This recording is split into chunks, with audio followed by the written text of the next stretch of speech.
The incident I'm talking about today happened in 2009.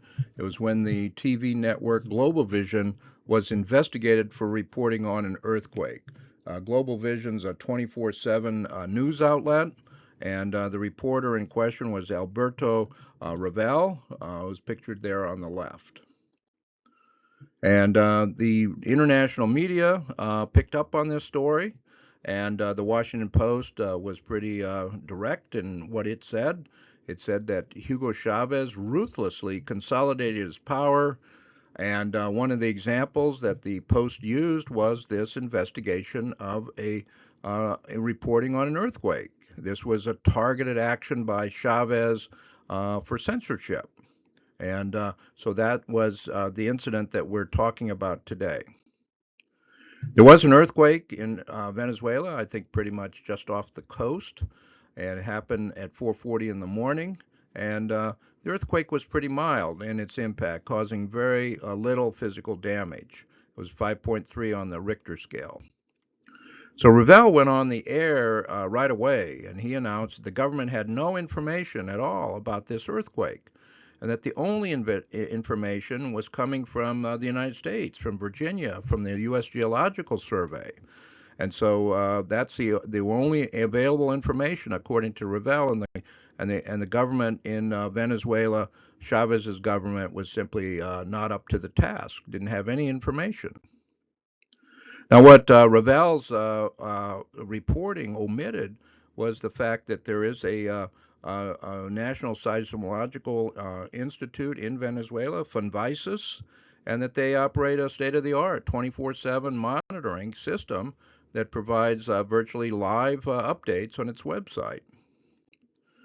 So a reporter in Venezuela, for another station, obviously, contacted the USGS in Virginia.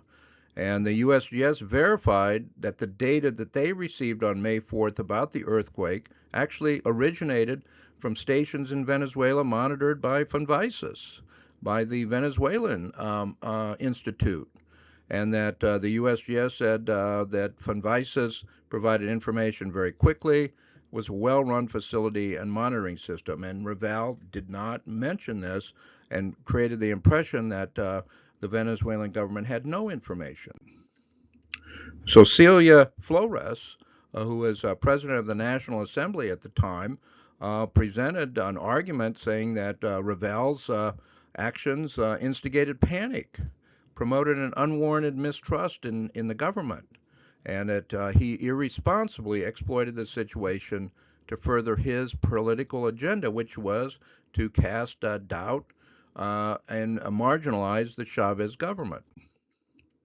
So the National Commission of Telecommunications, CONATEL, launched an investigation. That's what all the concern was in the Washington Post. They launched an investigation, and they simply looked at whether or not Globovision violated the public's right to access critical information. And they basically didn't. The investigation did not result in any fines or actions against Globovision. They conducted an investigation. They closed the books.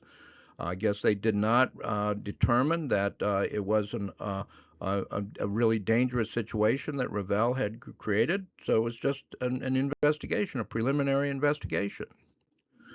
And so Venezuela Analysis and other outlets have cited this incident as an example of what happens in the international media. The international media framed this, the Washington Post framed this as an example of censorship, just simply because an investigation was open. And it was certainly not an open and shut case.